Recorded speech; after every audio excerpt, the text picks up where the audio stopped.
As our readers come forward, I want to tell you where we pick up this story.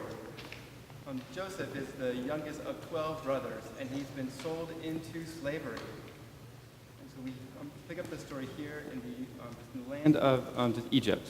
So just hear now the word of God.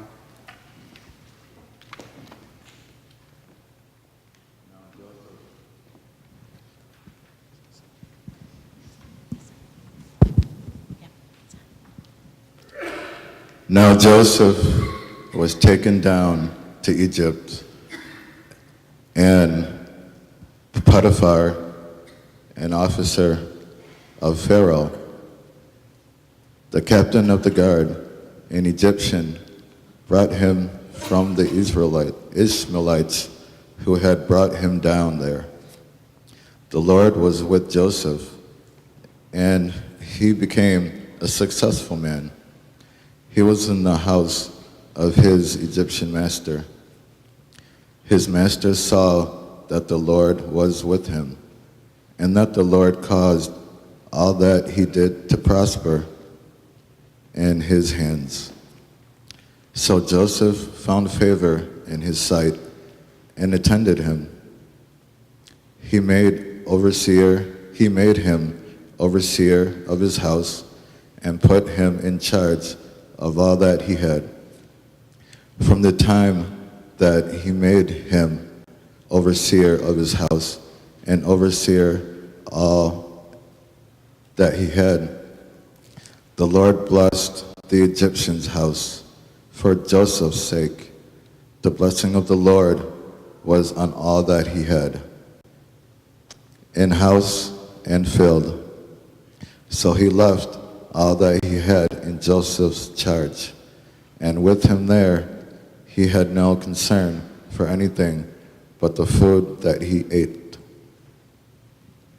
Now Joseph was a handsome and good-looking, and after a time his master's wife cast his eyes on Joseph and said, "Lie with me."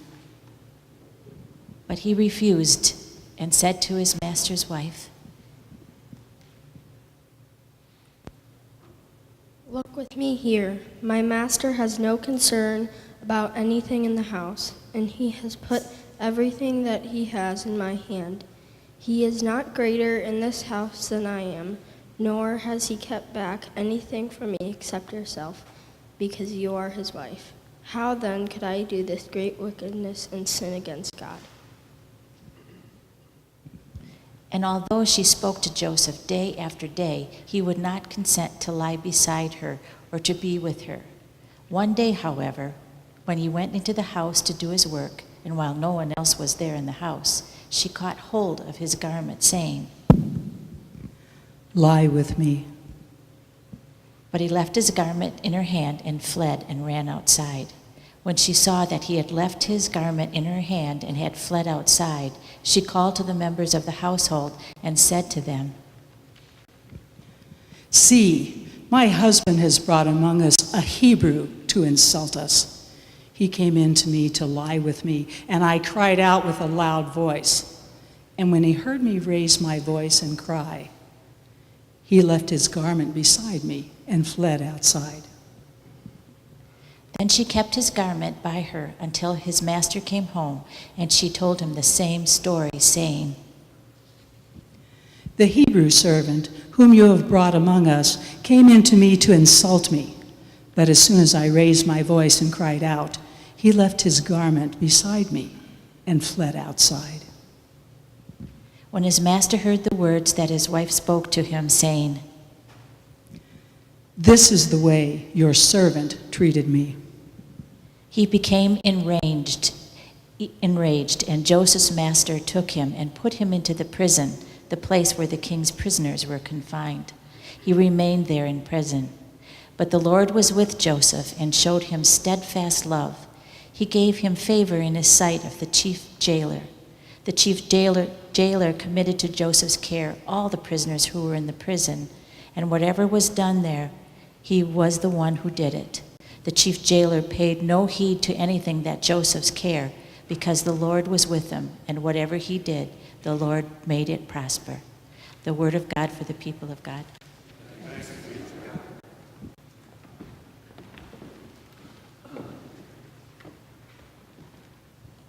Let us turn to prayer. Speak to us, God, that we may be and become the people you dream us to be. Amen. Now, just for those of you unsure about the role of dreams in our modern age, it might be helpful to look to Rene Descartes, one of the early thinkers of the Enlightenment. It turns out that before he reached his famous conclusion, I think, therefore, I am, which just propels rational thought forward, he has a dream. And just like most dreams can be, it's quite odd. See, he dreamed that a strong wind comes and blows him against the church. Just from there, he's moved into the courtyard, where of course he's given a melon, followed by just lightning and thunder and sparks that are present in his room. Just finally then, on the bedside table, he sees a dictionary beside a book of poetry, and the words, "What path shall I follow in life illuminated?" A stranger then hands him a poem, and he reads the words yes and no. Just the details might still be somewhat unknown and unclear. But it turns out that Descartes interprets this dream as a divine sign that he should seek a path towards science. It seems that even rational thought is rooted in dreams, or perhaps dreams can infect us all. It's true that the stuff of dreams can seem old-fashioned, outdated, against logic. This is the stuff that children fear about, and we tell them to not be afraid. Right? We think that this is just the work of the consciousness when we sleep, putting together threads of memory and thought. Just the newspaper used the word dream or form of the word dream only a handful of times this past week. And as you can guess, one just was in the sports section as someone striving for their dream of just athletic performance, and then one was in the real estate section. And I don't want to be critical, but if your sole dream is fixated on that dream house, we might be in trouble. It turns out that also, the New York Times used the word dream, or a form of the word dream, this past week as well, and it appeared well over 100 times. And yes, sometimes it's sort of as a pipe dream, right, or some discussion about the state of the American dream. But dreaming is something, it seems, that we want to do, or that we're compelled to discuss. Joseph's story is a story that ends Genesis for us. During the time the story was composed, there's a shift in the Hebrew thought just about how God moved in the world. And this story was just composed not over the telling of tales over just a campfire, passing down from story to story and from father to son to grandson and further sons, but this is a story written by a novelist, an author, someone trying to peer deep into the Hebrew soul and see what it means that God is at work in the world. This is written at a time when Israel was well established. King David had come and reigned. Solomon had built his awe-inspiring temple. The country was flourishing politically as well as financially. And old stories of Noah and those before him seemed outdated. The question the author is trying to address is, now that we are sophisticated, smart, intelligent, stylish, how can we interpret these old tales passed down by nomadic fathers and sons? The question hovers just in the background as our stories move from prehistory to early history. Joseph's story begins with a dream. He is the dreamer, and like most dreams that gain traction, it is a dream that is unsettling, at least to the status quo. Just in the arrogance of youth, not yet of age for the champagne toast to celebrate his bright future ahead, he shares his dream with his brothers. He tells them about his dream, and again, it's a weird dream. He dreams that their sheaves bow down to his sheaf. And the brothers say, "That cannot be. You are the youngest. You may look pretty good, but there's no way that this to be true." Joseph has just a second dream that just reinforces the first dream. And in this dream, the sun, the moon, and also the stars above bow down to Joseph himself. He is the dreamer, of course, but he does not yet have this maturity or tact and just discretion to tell the tale, and so his brothers become enraged. He could have benefited from some manners that he could have read from like Emily Post, or just the right way to tell a story from Dale Carnegie, but he doesn't do this. His father, though, senses there could be more to this dream than just youthful ambition and pride. Just the brothers, though, they are not amused, they are jealous, and they decide that, there's no way this 12th son should be the one to rule them. I'm a firstborn child, so I get their point. It's annoying when that sibling that's smaller than you is smarter and better and does things better than you can hope to do. He also had that famous coat, right? The one of many colors, the one that had sleeves, which was unusual then. So they hatch a plan, first to kill him, and then they see just a traveling group comes by, and so they decide to sell him as a slave because they also need the money. It seems the dreamer has to go.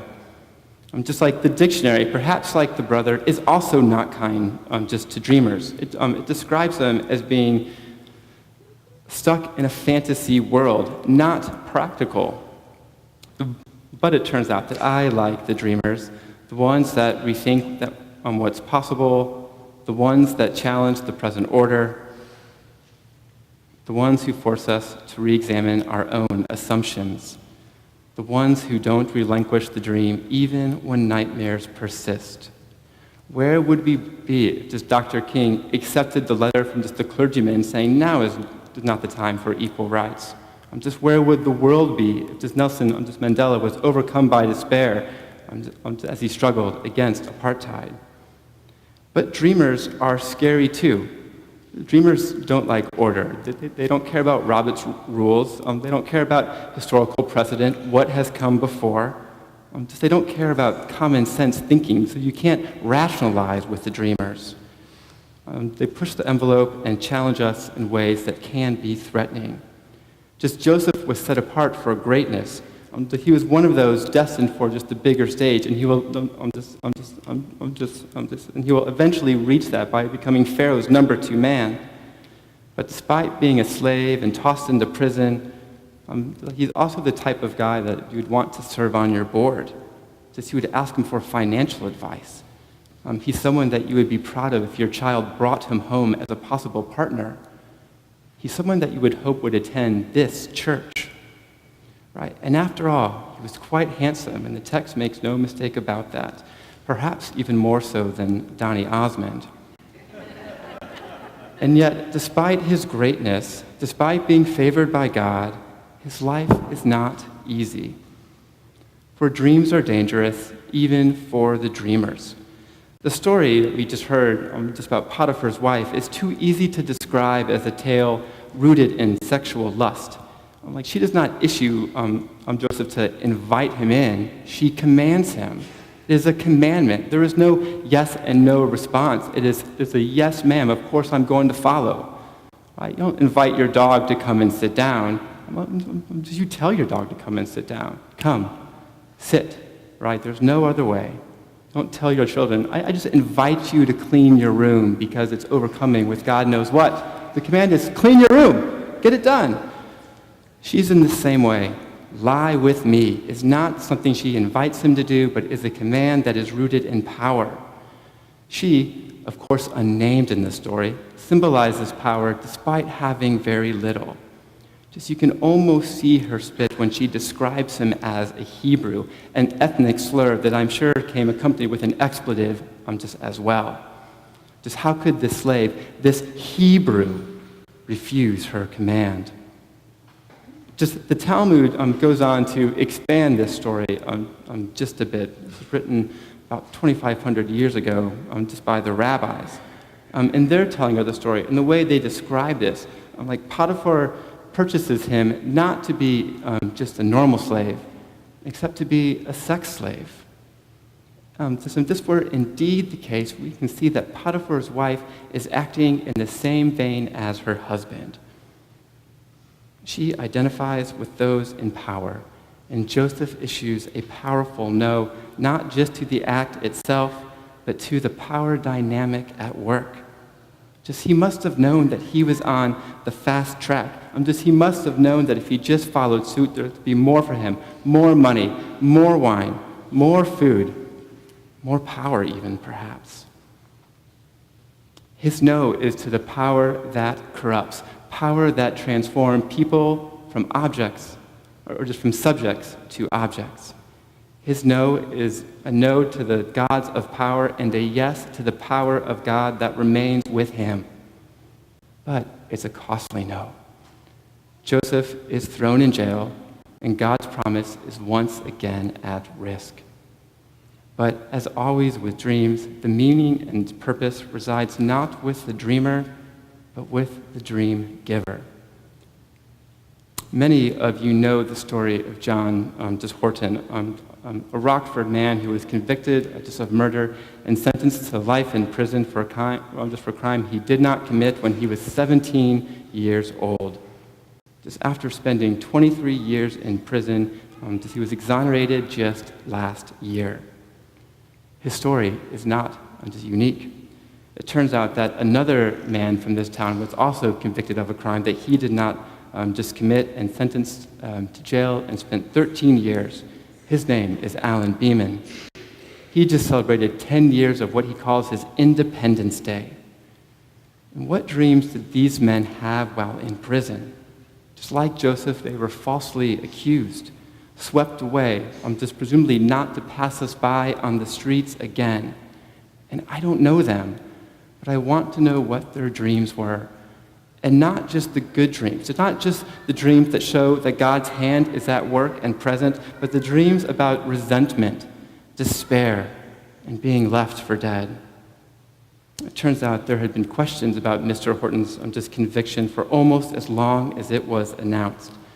Just upon being exonerated, his girlfriend states, "We absolutely had hope through faith.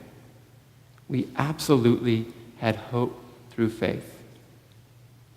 She was living a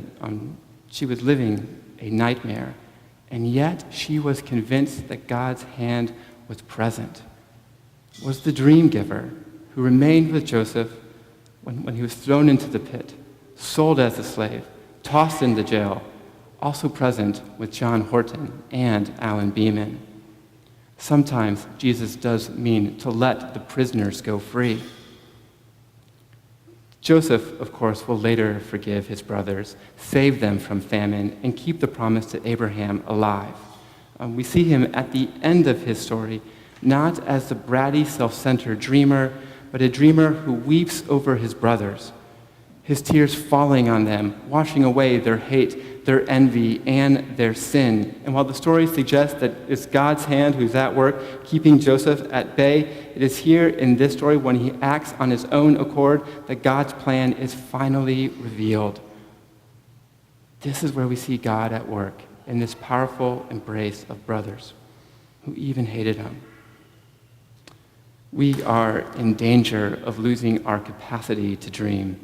Carl Jung was conducting field research in Kenya in 1925, and he was met with a shaman from the Ogani tribe who stated to him that his people no longer had use for dreams just because white men now ruled the earth.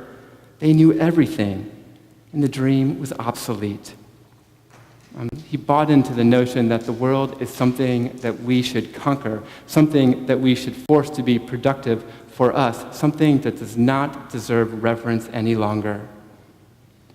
How can we rekindle the act of dreaming, the one where Joel writes, "Our young men will see visions and our old men will dream dreams, and let's be clear, our young women will see visions and our old women will dream dreams too." The life of the dreamer is not an easy one. The dreamer is not guaranteed success or just protection, but rather is almost guaranteed turmoil. Just the dreamer that gives the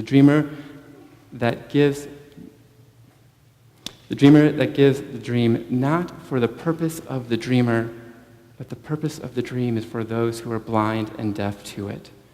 This is where the dream is most scary. The dream is not just for us. The dream is for them. It is for those who work to concretize their power and prestige and those rotting away in solitary confinement. It is for those gaming the system and those getting played. It is for those whose thirst for more can never be quenched and those longing for an escape. It is for Potiphar and his wife. It is for Joseph and Benjamin and Levi and Judah and Dan. It is for the Hebrews. It is for the Egyptians. It is for you. It is for me. Mr. Horton's girlfriend issues a powerful statement. We absolutely had hope in faith. The ways of God are indeed mysterious, but look to the dream giver, for only there will flourishing for all be found. Thanks be to God.